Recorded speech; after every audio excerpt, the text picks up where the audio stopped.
Good morning, everyone. Welcome to Headway School for Giftedness. My name is Al. I'm the principal of Headway School for Giftedness, and we are happy to see everyone today. So thank you for signing up in our webinar for today, titled "The Gifted Underachiever." Today, we have an esteemed speaker who will be sharing with us about how to deal with a gifted underachiever. To introduce our speaker for this morning, she is an educator trainer on the emotional development of children, speaking in different seminars and workshops organized by the school. She is an MA candidate at the Ateneo de Manila University under a Master of Arts in Development Psychology, specializing in the Human Development Intervention track. She finished her degree in psychology from Kalayaan College. She served as an instructor in the SEG University, teaching courses in psychology and social science for 3 consecutive years. She became the head of marketing at DTF Consulting in Green Hills, Manila, and headed the marketing group of Phoenix One, a new media design training company in Makati. Currently, she is a part-time professor for an international school, teaching senior high school and college students, and also an administrative consultant and psychologist at Headway School for Giftedness.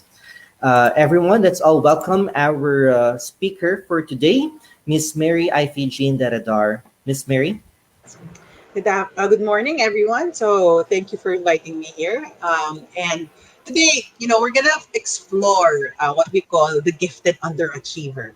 So I think a lot of us have heard of the word underachievement. When I was trying to prepare for this talk, one of the things, one of the stories that came to mind was my friend. My friend graduated with a medical degree, but she's very smart. I've known her for 20 years. She doesn't study, and she's a proud underachiever. Like when you say underachiever, she believes that she could do better if she studied, but otherwise, she just goes through her way and passed med high school, college, and then obviously med school. But is that underachievement? That's the question. Is underachievement really about not studying? Is it about being lazy or not trying to meet your potential? So today, we will be talking about a few things. I'm gonna make this very as short as possible and very straight to the point. The first thing that I like to define is what is underachievement. Specifically, what is gifted underachievement? Okay. And second is why does a gifted child underachieve? So what are the causes of underachievement? And then how we can help in terms of interventions and as parents, and because I know a lot of you are parents of gifted children, so how can we help them in terms of their underachievement? Okay. So this will be the flow of our presentation, and hopefully you'll get some things out of this talk. But feel free to ask your questions later on.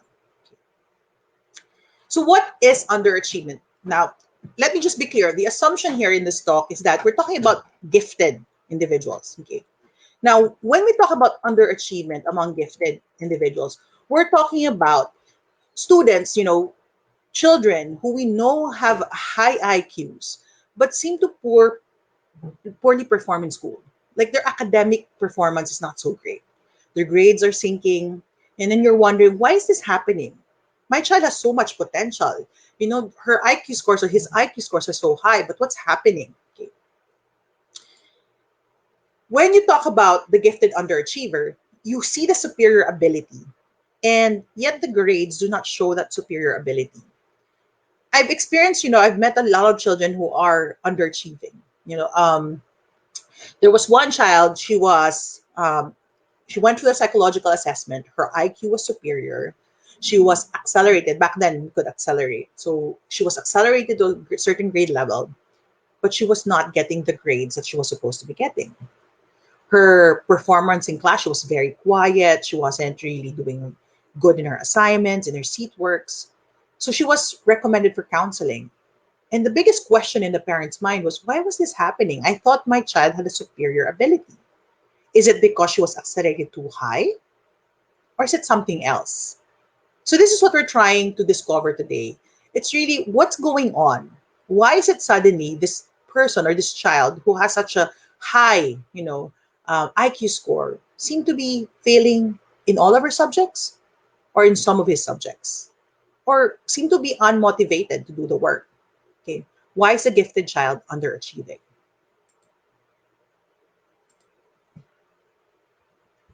So one of the simplest way to put it, when you talk about the gifted underachiever, is that you know their potential, you know their ability, but it's not translating to achievement, or they're not motivated to do anything.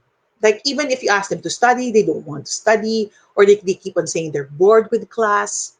So this disparity, okay, this difference is what's making most parents wonder what's going on. Okay. And this is the most common sign. I'm going to say this, that when we talk about the definition of gifted underachievement, if you do the research, if you really look at all the research articles that there are, there is no clear agreement on what it means to be a gifted underachiever, because there's also no clear agreement really of what makes a gifted person. There's different ways of defining giftedness. But everybody agrees that this is the most obvious. This is what we can see behaviorally. And as parents and as teachers and as educators, this is what we can see, that there seems to be a disparity between the ability and the achievement of the child. Okay. Now, I have to be clear. No two gifted underachievers are exactly the same. Just because your child is underachieving, and they're gifted underachievers, and you maybe did something and it worked, doesn't necessarily mean when another parent asks you what did you do, it's the same thing. I have to be clear about this, because the giftedness of an individual is very different from each other, and the causes for their underachievement may be different from each other. It's not a one size fits all.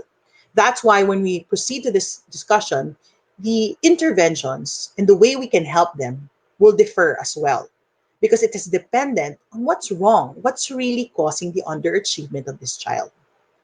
I had one client before who came from he was in high school. He came from a big school, one of the big all boys schools here in Metro Manila, and he failed school. He was actually being asked to not re-enroll. He was asked to leave the school because he's not going to survive the school.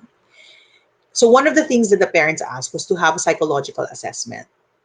His IQ score came out as superior, very superior, and the parents couldn't believe it.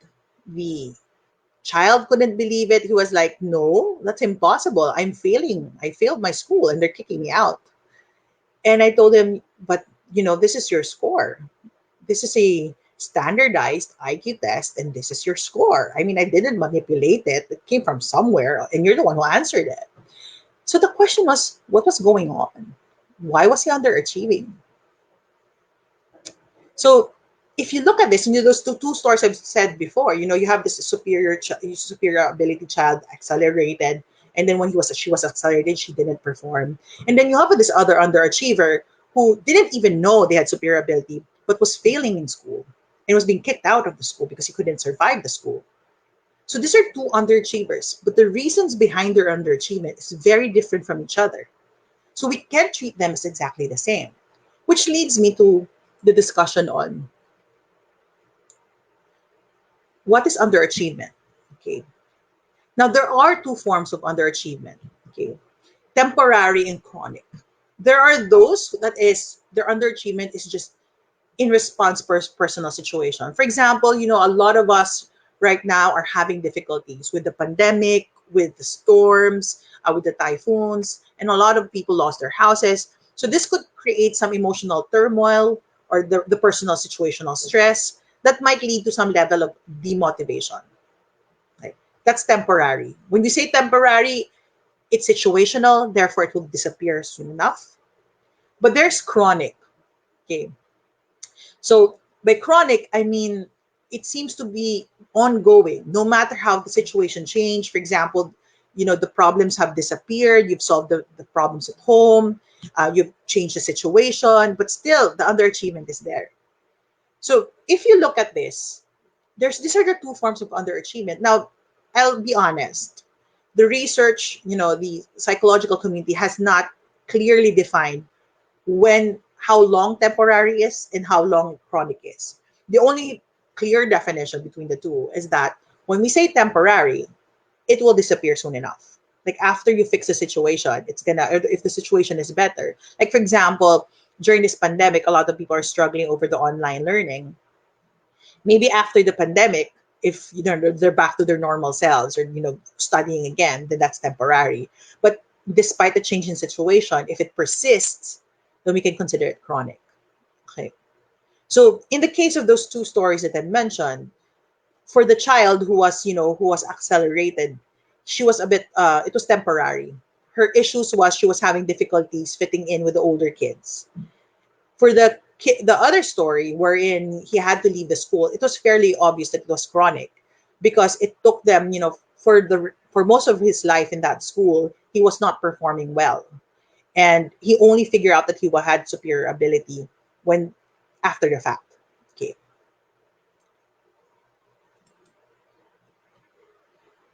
Okay. So when does underachievement begin? When do we see the first signs of underachievement? Actually, we see this normally at late elementary, especially for the gifted kids. Why? Because in late elementary, that's when the assignments are a little bit more. There's more work to do. So you see that they might be struggling already. Okay. And with the workload, with some of the subjects, there are new subjects, there are more subjects to study. So those little signs, if you have a child, if you've already have your child assessed, had a psychological assessment, they have already superior ability. We know that already. You know their IQ, you know their capabilities, and then suddenly in late elementary, you start seeing the struggle. Those are signs of underachievement. Okay, and normally it shows earlier among boys than girls. Okay. So why is this? There's no clear reason why it happens, but also for girls, when the social aspect becomes more important. So this is normally towards the teen years. Do they manifest the underachievement? Okay. With boys, it's already with the struggle. If they can't figure out the subject matter, it will show. They'll quit. They don't want to do it. They won't even try. So this is what the research is saying to us. So right now, if you have a child that seems has superior ability, they're in late elementary, and there's some signs, like for example, in some subjects they're really struggling, take that as a red flag that there might be a potential for underachievement there, and that there might be an underlying reason for that underachievement. Okay. So let's talk about what causes or contributes to underachievement. There are different reasons. I mentioned this before. As much as there are different versions of the definition of giftedness, there is also very different definitions when it comes to um, the causes of underachievement. But the research has three basic reasons that they came up with, and the three basic reasons are this: one, it masks more serious problems. Okay, so it's not really underachievement that the problem is, but it's a symptom. Okay. Two, there might be a mismatch between the student and the school. And three, there are personal characteristic issues. So let me discuss this one by one. So first, when we say mask more serious problems, um, I have a client. They were based, I think, if I'm not mistaken, they were based in Japan, and they're a Filipino family. They were based in Japan, and they brought home their son and had their son assessed. And the reason why they had their son assessed is because their son was struggling, and the son wasn't, when it came to written exams, didn't want to do written exams, didn't want to do assignments and all of that. So we had him go through psychoeducational testing. In the test results, he did have superior ability, except there was a problem in terms of the verbal skills. Okay, specifically the writing skill. I'm sorry, the written skill. So in the written skill, there was issues there, and we sort of hypothesized that there was a learning disability. It wasn't probably obvious at the start because he could get away probably with reciting, and he could probably get away with there was not much written assignments or written exams. But as he hit late elementary, he was still an elementary student, the signs came out. This is what we say: it masks more serious problems. The problems could be physical. Sometimes, you think the student just can't comprehend. It turns out they have a hearing problem, and that's a physical condition. And that's why part of our questionnaires, and before we give our the psychological exams, we ask our parents to fill out a history, because we want to make sure that there are no hearing problems or sometimes vision problems that could cause underachievement. Okay, and the child just doesn't want to talk about it or doesn't want to recognize it. There could be a learning disability being masked. Gifted children, very smart children, they'll just tell you, "Oh, I'm bored. I don't like this," and yet what's really the real concern is that they're not getting it, and that might be an area of weakness, or they probably have a learning disability that is being masked by their general intelligence, or there might be an emotional issue. Let me talk about this further. Okay, gifted children doesn't necessarily mean that they have no problems. Okay, gifted children might have exceptionalities and might have actual concerns. I've mentioned already physical disabilities. They might have hearing or eyesight problems that you didn't notice at the beginning, but suddenly with the amount of, lessons and classes, because they have to sit down and really listen to their teacher more, that might be signs of problems in hearing or eyesight. Okay. Two, learning disabilities. Some gifted children have very good memories. So when you read aloud a story, they will remember it word for word. They have um, good memory. And then you don't catch the dyslexia because you thought they were reading, but actually they were reading by mind, their memory. And they can do that. They can mask that. I've met enough gifted children who have been able to survive school by figuring out just ways to mask their disability. Okay. But eventually, because of the amount of work, whether it is in late elementary or even in high school, it becomes apparent that there is something that is blocking them from truly achieving their potential. They could have verbal skills issues. Like, for example, they're so good in math and science, but for some reason, when it comes to reciting in class, communication, speeches, or reading and writing, they have difficulties. They might have a learning disability in terms of those skills, or they might actually have some form within, or they fall within the spectrum of autism. That's ASD, autism spectrum disorder. And we know gifted children who have that, who would like to specific areas and topics, but dislike reciting, dislike anything that has to do with verbal communication. Okay, but they mask that with something like a tantrum, or they mask that by being bored or not interested or changing the topic. Okay. Another possible concern would be they probably have ADHD, which makes it difficult for them to pay attention. And people think it's a behavioral problem, and that's why they're just being, they have behavioral problems. That's why they're not adjusting to class, they're not listening. It's possible that the gifted child also has ADHD. I know that we say that sometimes some ADHD kids actually are who are diagnosed with ADHD are actually gifted children. It's just a misdiagnosis. But there are cases of gifted children who have ADHD. And ADHD can come as a behavioral issue, attention issue, an inability to focus. But at the same time, it can also provide some cognitive difficulties. So that's number one. Okay. Is it possible that your child who's underachieving is masking some other issues? Remember, gifted children, they're perfectionists. They expect so much from themselves. So if they see that they're failing in something, they will try to hide it with words like bored, I'm not interested, it's the teacher is not interesting, the classes, I don't like my classmates, or they just like, I've done that, I already know that. They could be saying that, but actually they're masking a disability. Okay. So it's important that we look into this. And you can do this through assessments, either taking the IQ test and then an achievement test, or having a developmental pediatrician look at your child, okay? Or just really observing and seeing, is there a disparity in my child's performance? Are they doing better in some subjects and except for one subject? And that might be a good indicator of a possible masking of a serious problem. The second reason is a mismatch between student and school. So going back to that story of the teenager who came from a very big school and was being kicked out, and having assessed him, discovering that he had very superior IQ, we realized that he couldn't thrive in the way that the bigger school was running their program. It wasn't for him. When he was moved to another school, he did well. It's just that he couldn't fit into the school he came from. He was struggling with it. It was too traditional. So when he moved to a school that had that was modular, that allowed him to pace himself, to speed up in certain topics that he didn't, he was good at, and to focus on some topics that he wanted to explore further, he flourished. So consider this when you talk about underachievement, gifted underachievers.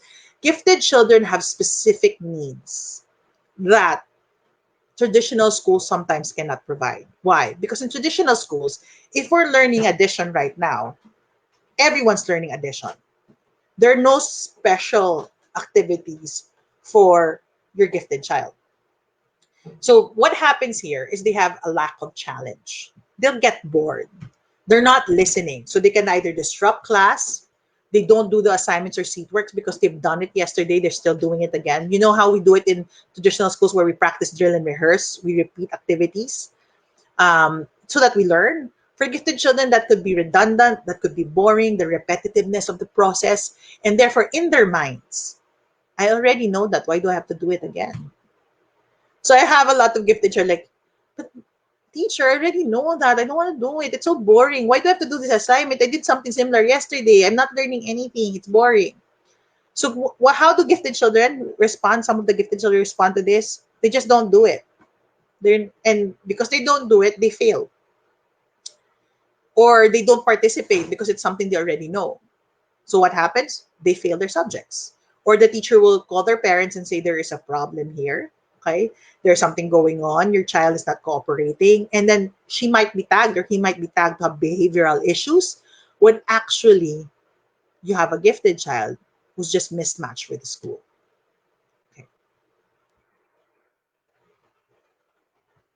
The third is personal characteristics, which means, does my child show signs really of low self-motivation or of low self-regulation? They can't manage their own time. They have no study skills, or low efficacy. They don't really believe that they're capable of this. They have some level of insecurity.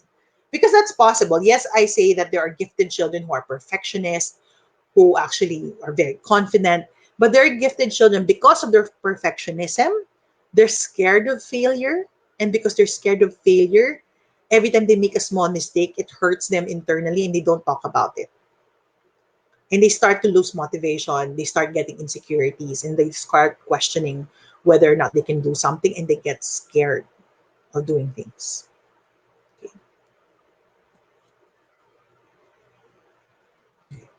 So let me just go back to this thing. So these are the three basic reasons. And when we look at our gifted children and we're thinking that they're underachieving, consider first, what is it really? It could be a process of elimination if you want. But it's important to realize that we have to be clear about the reason before we move on to the intervention. Because if it's number one, that's the problem, a different intervention applies. Obviously, if it's number two, there might be consideration to change the school. If it's number three, then there's another different intervention. And I'll talk about that later on. But I also like to highlight this bit about parental issues. Okay. Um, in the research, they also found that gifted children can underachievement could also be caused by the way we parent. And that's really part of it. And it's hard. I have a lot of parents tell me, how do I know that I'm not pushing my children too much, my gifted child too much? How do I know that I'm providing sufficient support or I'm not providing sufficient support? So it's a difficult thing in general, right? But if you are too restrictive and too authoritarian, that means you control too much. Like you give them too much, extracurricular activities, too much extra work. You give them a lot of challenges and a lot of activities. And I know that because you're enthusiastic as a parent, and then you create a schedule for them to do all of these things. The problem is, well, the intention is good. Gifted children need freedom to explore, to find what they want. So sometimes when you're too restrictive, you're curtailing that ability to explore. Okay? And that could lead to them being demotivated because they can't do things and explore their own ideas and thoughts. Okay? So that could lead to underachievement. Now, the other extreme of that is being permissive or boarding to neglect. a lot of parents also have a tendency, because the child is gifted and very intelligent, they speak like an adult. We think that they're mini adults and we treat them like mini adults. So we allow them to make their own decisions. Now, they're still kids. They might be the smartest in your household, but they're still kids. So they still need some level of structure because they need to learn self-regulation. They need to know that their study time, they have to manage their time. So even if they are almost independent and adult-like, remember that they still need to learn some skills, some life skills that are useful. So it's still good to put some level of discipline. A third possible concern, these are extreme versions of parenting. Guys, I'm sorry about the dogs. Okay. If you're overindulgent or overprotective, what do I mean by this? I know other parents who are, they give everything to the child, or they don't allow the child, they're always there, like right beside the child, always watching what they're doing, protecting them from everything. The problem with this, with overindulgence and overprotective, you create a child who is too dependent on the parent, that they cannot do their own problem solving. And this is important for a gifted child. A gifted child should realize that there is a way for them to solve their own problems. So basically, if I were to summarize these parental issues, if it is important that as parents, the approach is to provide the skill. They might be gifted children, okay, and you might have extreme reactions because, for example, this child is, she's really tiny. I know she's intelligent, but she's really tiny. I still need to protect her. Or, oh, she's like a mini adult. She's independent. So our reactions could be, either too restrictive or too permissive or overindulgent or overprotective. What's important though is that to provide the scaffolds, to provide the framework by which they can learn life skills. And life skills include time management, study skills, self-regulation, okay, making decisions, figuring things out, problem solving. Okay. And these are still important, especially for the gifted child, because the gifted child is programmed in some ways to be explorative, to have some level of independence. But if you restrict them, they're malleable, so they will follow. And they might lose the skills that are naturally pouring out of them. Okay. So what can we do to help the gifted underachiever? Given those three reasons, what kind of interventions can we do? So I'm moving forward to interventions. Now, definitely, the most common intervention is counseling. The objective of counseling is to help if there are personal issues, like, for example, self-motivation, self-efficacy issues, or there are environmental issues that are going on that's affecting the child. Counseling helps because it allows them to explore their feelings, also to see whether or not, to actually see that being successful is a desirable goal, to see the value of striving, of working hard. And if there are family dynamics or family issues that are ongoing, family counseling could also help. Because having a gifted child is a bit difficult. It's not, it's not as easy as, some parents would tell me, sa totoo lang, ayoko maging gifted yung anak ko. Kasi mas madali kung normal lang siya, regular kid lang siya. It's true because there are different needs for a gifted child. The amount of questions you have to answer, the amount of concern, especially when they fail and they cry. It's heartbreaking when you see your child go through that. And it's not easy.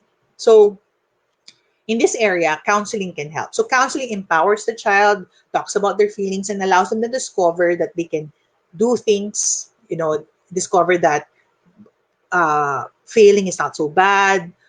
It will make them understand that sometimes, it's okay to be motivated to reach a goal, because some of them are demotivated. They don't want to do anything. Okay. And also maybe if there are emotional issues that are preventing the child from achieving, it could also be sorted out through counseling. And if it's a family issue, the family can come in also and be part of that counseling session. Another intervention is a special classroom. We call it special classrooms in the sense that this is not like your traditional classrooms. This is a class wherein they are provided the freedom and the control to discover things that is fitted to their learning strategies. Like whether they prefer to go about it through research or they go about it by exploring and actually doing the activity. Okay, so they're given control, a sense of independence in the exploration, and not restricted by what is required in the class. So this allows the gifted child to flourish and to discover themselves. Okay. Another would be extracurricular activities, especially for those who have learning disabilities or fears or feeling that they're failing some areas. I had this is an informal session or an informal discussion with one parent, and their child, upon moving to a bigger school, was not performing the way they thought she would perform. She was underachieving, and she was not confident. She was not reciting in class. The feedback of the teacher was that she was very passive.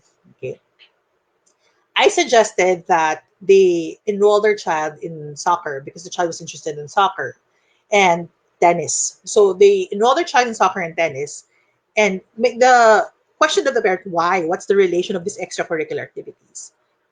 Confidence is built in our ability to discover what we can do. If you realize in sports, what I love about sports is that there's no promise of winning no matter how you train, and it teaches you how to stand up when you fall. So this sort of extracurricular activities help, especially those who have self-esteem issues, to see that, okay, there are times that I will win, there are times that I can't win, but there's fun in doing it, the process of it. Okay. Other things about extracurricular activities, obviously, is because other kids have different interests, and just excelling in one of their interests bolsters confidence. Whether it's playing the violin, the piano, dancing, it helps. It mixes into the academic. Okay. The last one is by Renzulli. Renzulli is a known researcher in gifted and talented education, and he has what he calls a Renzulli Type 3 independent project. And I'd like to talk about this just a little bit. Um, What's interesting about this project is that the goal here is for the gifted child to investigate real problems. It's possible they investigate their own underachievement, or probably look at, like, for example, flood issues in the country, and they figure out they will solve the problem. They'll investigate the problem using their own style. There's freedom to do this, and they get to interact with their other peers who are similar to them, other gifted children, probably gifted underachievers, and they get to investigate this topic and just enjoy the whole process of learning again. Okay, now I'm putting this out there because research has found that doing this, having a special class just for gifted children or gifted underachievers to investigate real problems, teaches them, self-regulation, to manage their time, to be able to finish the project, to conduct the interviews when they come, to have, to learn to study on their own, to have an opportunity to even investigate topics that are part of their underachievement. Like, for example, if you're scared of math, but you have this project that you thought that would require you to do some math, but because you like to solve this problem, because this is a problem that you're interested in, you will overcome that fear of math or that area of underachievement. And the research has found that children who did go through Renzulli's Type 3 investigation of real projects, of real problems, were able to reverse the underachievement. A great number of the kids were able to reverse the underachievement and were able to show their potential and reach their potentials. Okay, so that's why I'm putting it out there. So if you look at it, in terms of intervention, allowing our gifted children, not just for through counseling, but to explore their other skills, their other talents, to have freedom to learn on their own, and to see and build relationships with people like them, allows them to flourish. Okay. Now, it is important though that we match the cause and intervention. If it is caused by um, underlying problems, it's important that we diagnose those underlying problems so that we can address the underlying problems. If it's a mismatch in the school, that's important to find a school that matches your child. And if it's issues of self-esteem, self-regulation, as well as motivation, then counseling and doing independent projects, extracurricular activities is the better option. Okay. It's important because if for example, the school is the issue, no matter how many extracurricular activities you put, no matter how much counseling you're gonna put, the problem will still be there because the child is still in that school. So we have to really match it. Okay. Now, obviously, I don't want to end in interventions because we have to find what can parents do. Like, yeah, all of those things we have to, enroll them, pay for counseling, for extracurricular activities. What can we do? Parents, number one, can promote the value of the academic task. A lot of us, when we have gifted children, is that we see that our gifted children picks up the ideas quickly, and we think they don't have to study. But when I say valuing the academic task, to see the task, okay, the academic task as necessary step to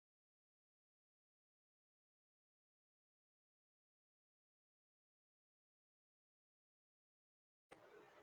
Okay, I'm sorry, it suddenly blocked. Okay, so when you talk about the academic task, it's making them see, like for example, if the tendency is like, oh, I'm gonna get a perfect score in my exam, rather than looking at the perfect score in the exam, to see the long-term purpose of studying.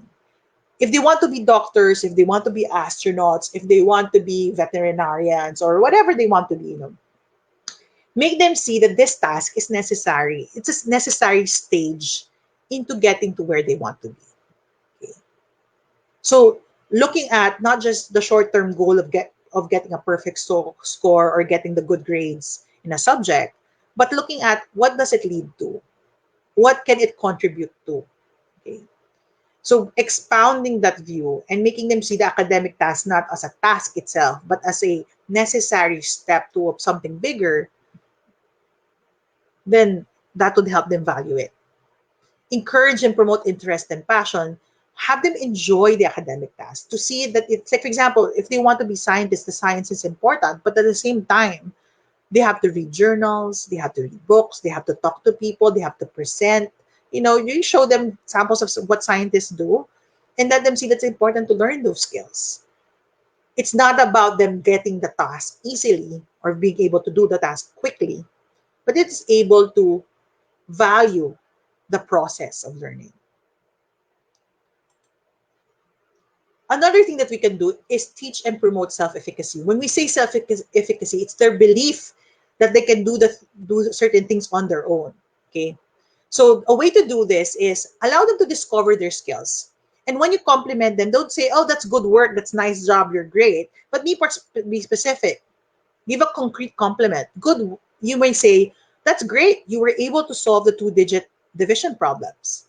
In this way, they are aware of what their skill level is at, and that means that there's still room for learning. And that, okay, the next challenge would be, so let's try three-digit numbers. Second, aside from letting them know their skills by giving them very concrete compliments, is the awareness that they used to not have those skills. So what does that mean?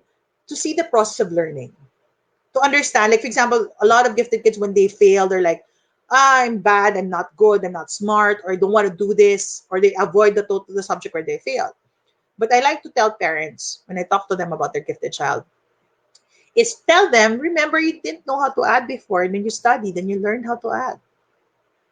The learning should be the focus, not the output, the process. They know their skills right now. So for example, if we connect these two, I know I'm good at two division digits.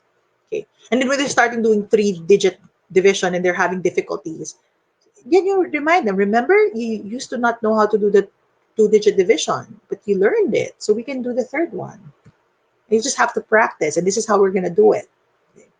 In that way, you teach them self-efficacy, or in other terms, grit, perseverance through the process, that there's room to grow. And if you don't know something, you can learn it.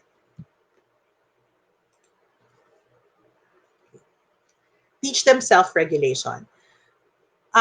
Gifted children do not like to study or do not learn how to study because they pick up the information quick, they remember it, and then they can do it. Okay. But self-regulation is important. I tell parents, just discipline and structure is still important for your child, which means teach them time management. Allow them to have a specific time for just studying. Even if they know the topic, just to review through the process, to do the assignments at that particular time is important. This will become helpful when they meet harder topics and when they feel demotivated.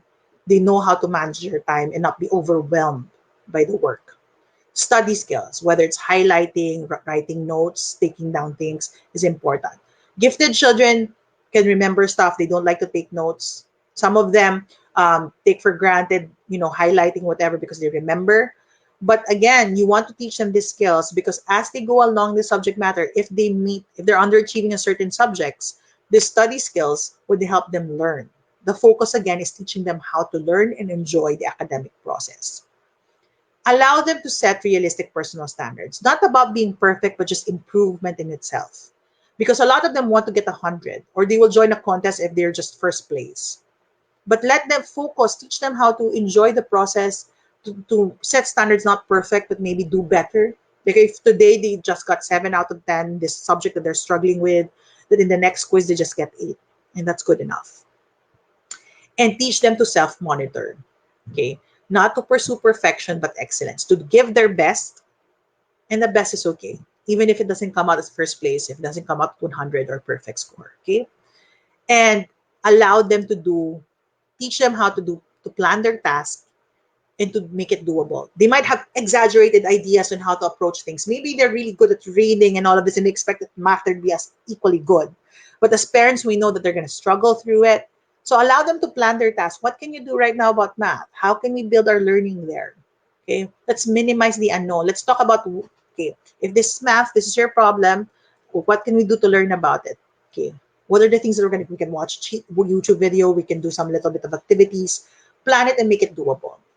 The point here of all these things that we're doing is to make the child dissociate from the concepts of perfection, that they always have to be good in everything, that there's always room for learning, even those areas that they struggle. They might have it easy in other subjects, but in some subjects, learning is just part of the process. It's a necessary process, and they just have to learn how to do it. But I have a caveat, and this is the last thing. This is my last slide. Some problem behaviors might be indicative of an underachieving gifted child. What do I mean by this? I started this talk saying that we started with you knowing that your child is gifted. But it's also possible that your child is underachieving. They've never been, assessed. You don't know if they're gifted. They might be underachieving and they might be failing. The teachers might be reporting behavioral problems and all of these things. But it's highly possible that they're actually gifted children who are just underachieving. Children have been diagnosed with ADHD, turns out to be gifted. Okay. Children who are said to be, they're not really focused, they're not learning in class, they seem to be distracted, turns out that they're gifted. So while we talked about, you knowing they're gifted and then seeing them they're underachieving, it's also possible that whatever problems your child is having right now is actually indicative that they are gifted. And that ends my talk. And I hope, some of this was helpful to you. And so I think, Teacher Al, we're open for Q&A. Thank you so much, Miss Mary, for that very informative talk. So we're inviting everyone, the viewers, this morning to comment in the comment thread their questions if you have any, and Miss Mary will be pleased to answer them. So while waiting for some of the comments here, Miss Mary, maybe I can try to ask here some of the questions asked when the participants registered in the webinar. Okay, so we have here a question.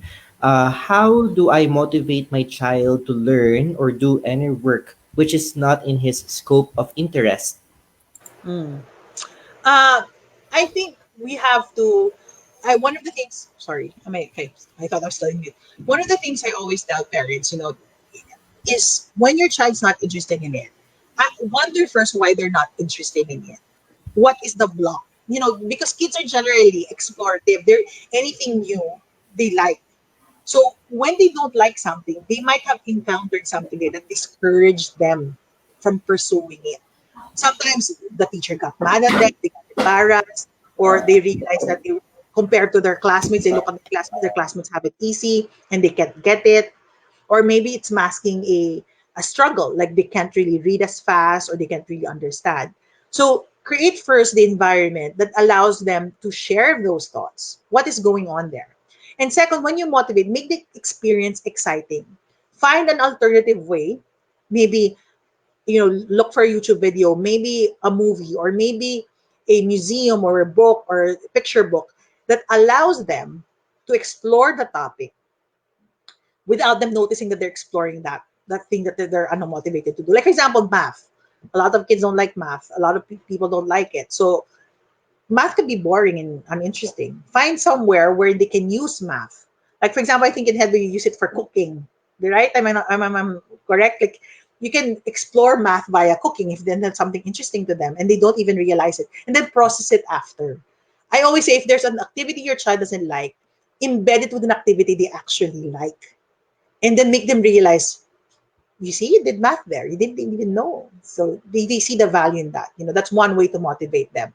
Because just asking them to do it, saying they're good work, it's not gonna work. Sometimes the experience is a better teacher. Being able to find the joy again in that process of learning is a better motivator. Okay. I hope that answers the question.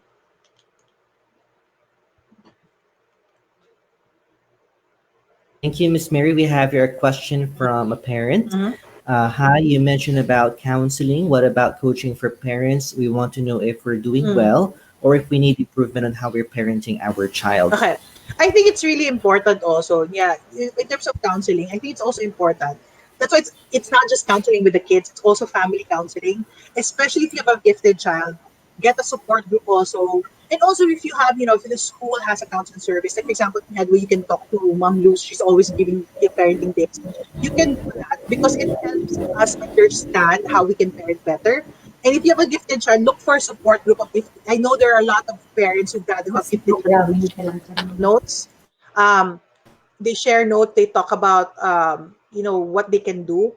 Seek that because then you can discover. Because it's not easy. A lot of people think, "Ay, swerte ka, gifted yung anak mo." It's not. It's not. There's a different struggle in raising a gifted child. So to me, yes, definitely there could be coaching. You can ask for coaching. You can ask for be part of support groups that will help you become a parent. And seek if your child has a counselor, if they're going through counseling, you can also ask help from the counselor themselves to help you figure out what to do also as a parent. And attending a lot of parenting seminars that would also help. I hope that answers your question, um, Mommy Rachel. Okay. Thank you, Miss Mary. We also have a question. I received a question on Viber. Mm. As parents, we are both good in math. Even our eldest excels in math. Why would our youngest always say that he hates math, although he also gets high grade in math subjects? Okay, so if you see that, you could see that there is a achievement, but there is a declaration of I hate math. Remember, with kids, they do not have the verbal language yet to really express all of their emotions and feelings towards things. So that their favorite statements are always I hate something or I'm bored at something. So look at that hate. Do they hate math or are they hating the teachers teaching it? Are they hating the way it's being taught? Okay. Because it's possible that's what they don't like about math, or they do not like the repetitiveness, the practice drill and rehearse of math. That is possible. So even the grades might be, yeah, it shows the natural intelligence in math, but it's possible that the experience of the learning of math is the problem, and that's why they say hate. Again, when your child says something like I hate it, I'm bored, explore that, because remember, the child doesn't have the vocabulary to really express what they're feeling. So ask, well, what do you not like about math? Okay, you're getting good grades. What do you not like? You do not like the teaching method? You do not enjoy how they're being taught, the activities that are being done. So explore that first, and you might find something there that is more of an emotional issue or a school or classroom issue, and not really a subject issue. I hope that clarifies things. Okay. Okay, thank you, Miss Mary. We also have another question in the comment Okay. thread from Mr. Benji Cecilia. Mm. Good morning, everyone. I have a 6-year-old son who is very good at numbers. My question is, when is the best time for the child to get tested for giftedness? Okay, I would suggest around 7. If there are tests like earlier at 4 or 4 years old, you can already have your child assessed via IQ test. But sometimes there's some children who are not very responsive at that age. So the safest, if you want your child to be responsive already, is around 7 years old. The test that we use there covers from 7 to 16. So that's the range of the test. So around 7 would be a perfect time, unless your child obviously is at 4 already responsive to doing activities and tests. If they are responsive, then you can have them tested at 4. But if not yet, if there's still struggle over that, then 7 would be the best age. Oh yeah, your son is 6 years old. So next year, the third 7, have them assessed. That's that. Okay, so we have another question from Mami Rakrakin. I have a 5-year-old son. Is it too early to find a mentor for him to help or challenge him in areas where he's interested in and in areas where he's not? I don't think so. I don't think so. It's good, especially if your child already is gifted and there's really signs of that. It's actually good to have them have a mentor, build a relationship with their teachers, so that they're or a mentor who can help them explore it. The point here is not they get perfect scores, but the idea is to be able to explore the topics of interest that maybe you as a parent you're not going to be the best guide for that. Then yes, and also to be exposed to people in their work and the things that they can do, somebody who can guide them through projects. I don't think it's too young. Maybe just the way to manage it is just the time frame. Like, you're not going to expect them to sit down there for about an hour or 2 hours, and also the content of the activity. But I don't think that's too young. And again, so the focus here, just to be clear, the mentor is gonna allow them to explore a certain area that they're very interested in, that you feel like as a parent you're not able to do that and the mentor could do it better, but also to manage the amount of time spent with the mentor. You still want them to not be spending too much time doing mentoring. You still want them to be children. And third, the kind of quality of the content, you have to look at that it's suitable for the child and that the mentor is providing the right guidance for the child. Okay, we have another question from Mami Kahuday. How to find out or identify if the child is doing masking on a certain area of learning? Okay. Um, One of the things, obviously, is grades. If you look at the grades and there's a discrepancy in the grades and the subject matter, that's considered it. Second, look at the attitude. Is the child complaining about going to school? Are they complaining about a particular subject? Are they saying they're bored about a certain subject? This is normally the language, in my experience, and the language of the gifted children when they're masking something. If they're like, I don't like doing tests, why? Why not? Why is there a negative, suddenly a negative reaction towards tests? Or if they insist on not doing specific homework. So these are things, again, the children have limited vocabulary. So those signs like I don't like to do this, I already know that, I'm bored, or they cry over a subject matter, or they talk about the teacher that they don't like the teacher. Explore that area. They could be masking something there. Or if you see them hearing you're hearing them excuses because you know your children. If you're hearing excuses a lot in a specific subject matter or area, or they get mad because you're insisting them to read or to write or to do math, that might be an indication that they're masking a certain learning problem. Because those were the signs that we had. All of these children that we had assessed in our school, those were the signs. And they're all the same. Those lines like I'm bored, I don't like it, I hate it, I really cry, or they challenge you over the matter. That could be masking. Okay, so I think we are now receiving a lot of questions, Miss Mary. Okay. Uh, okay, from Mami Aloba, how do you address the third reason for underachievement? Problems with personal characteristics such as low self-regulation skills or self-motivation. One is definitely I encourage counseling for this. Why? Because in counseling, the goal is to empower the child to rediscover the learning. Now, as parents, what we can do is put a little bit of structure, a little bit more structure.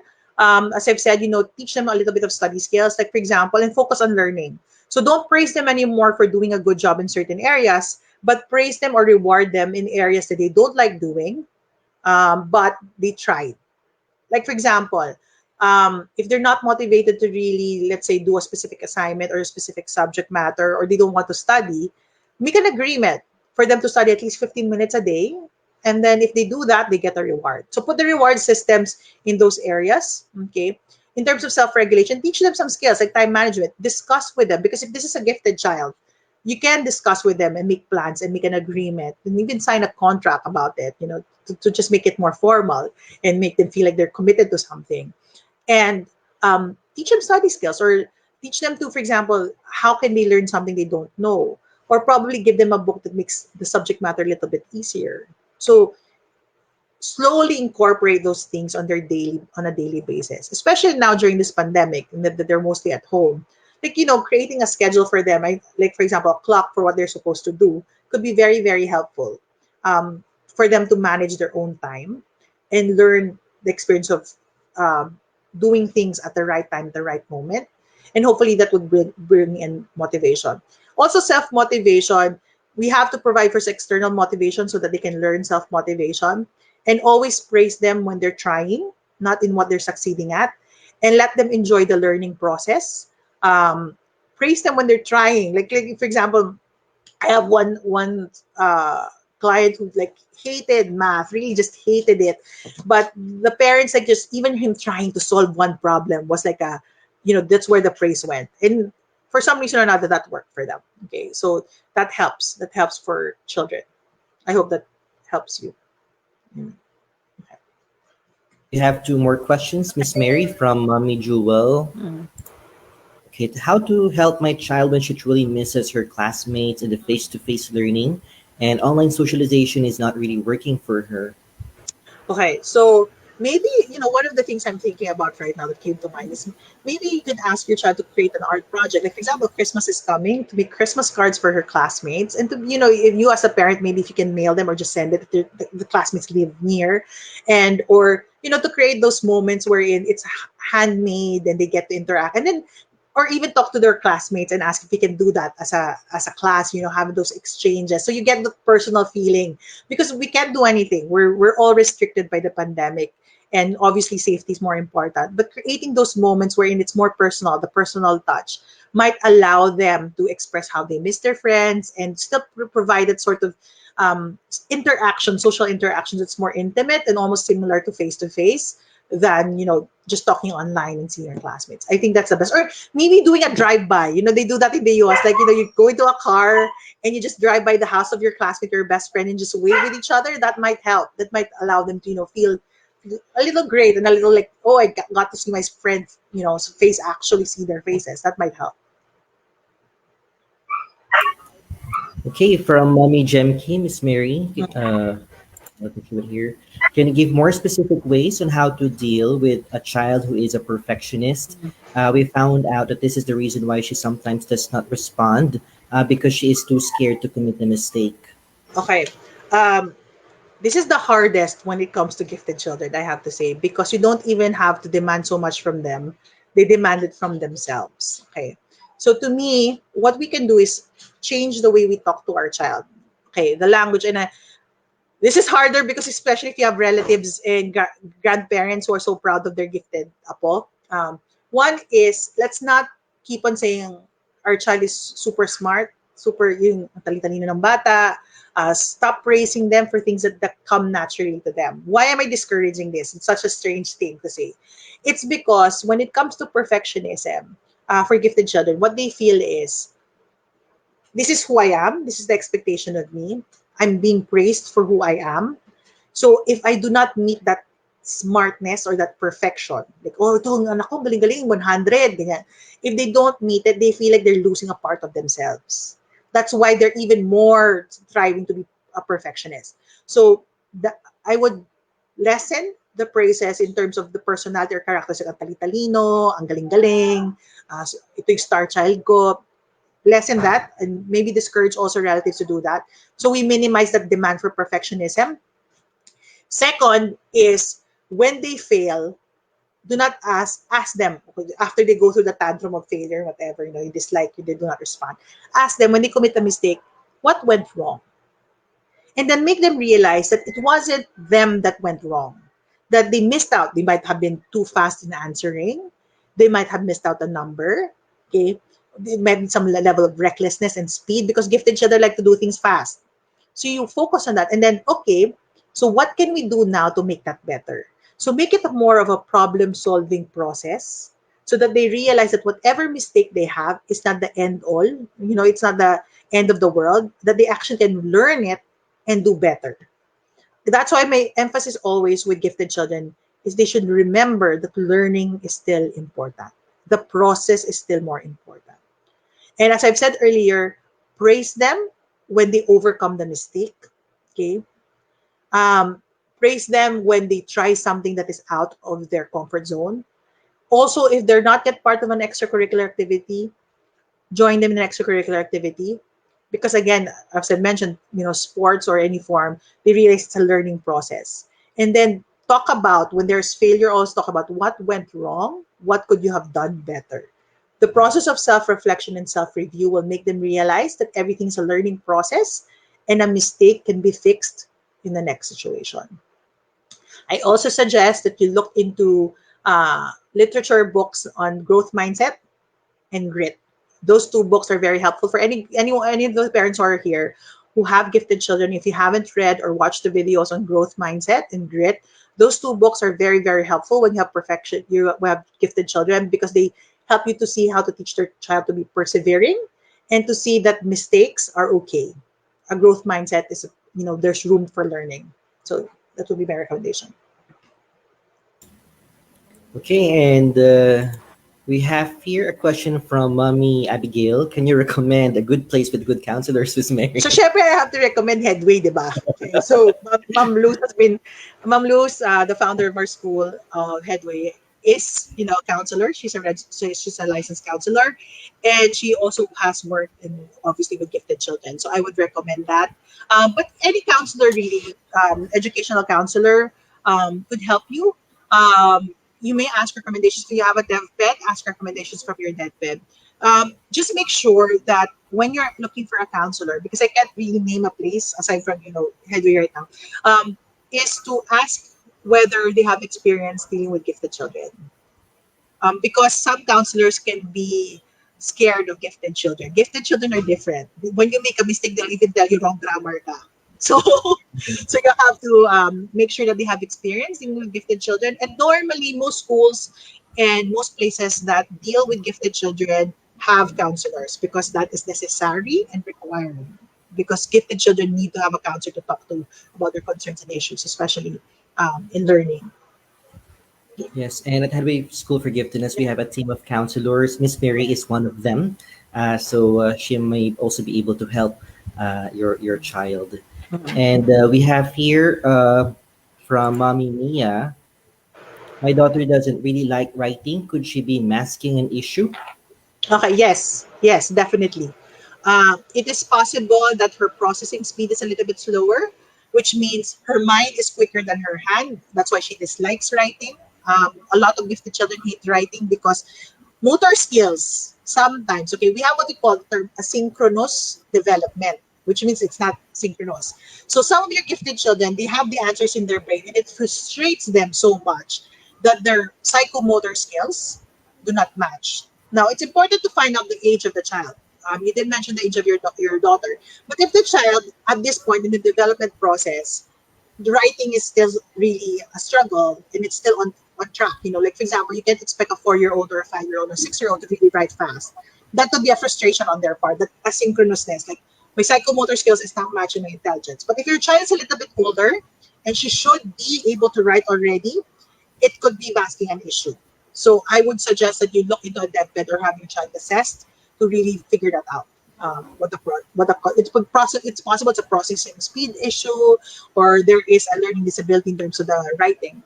That could be it. Okay, so I think that's it, Miss Mary. We no longer have questions that came in. So Okay. again, thank you so much, Miss Marys. We're always grateful for you. So you're always a great help for giving informative, informative talks Mm. to the whole HSC community and non-HSC community as well. So thank you so much, Miss Mary. So before Thank we you. all go, would you have any final words to say before we end the talk? Maybe just that if you have a gifted child, or even if your child seems to be problematic, don't always see it as is. Investigate. Remember that children do not have the language to express what they really need. And it's our jobs as adults and as parents and educators to really figure out. Let's not be quick to label them as having behavioral issues or being really just underachievers. Underachievement is a symptom. Okay, it is not the problem. So we have to always find out what the problem is and do the necessary steps to help our child. Okay, so remember, your child does not have the language. They need us to figure out the problems for them, especially when it comes to their own learning. That's it. Thank you again for inviting me, Teacher Alan Headway, for having me here. Oh, Thank you. Miss Mary, Ma'am Luz would like to add a message for the question a while ago. So, Okay. yeah, regarding the writing issue, so the Mhm. child might also have a fine motor issue. Yeah. So, yeah, maybe that also has something to be assessed. Yes. Okay. Yes. Thank you so much, Miss Mary, again. So, I think You're that's it mhm. for today. So, we are hoping for everybody to have a wonderful weekend. So, thank you so much Everyone. Thank and you. goodbye.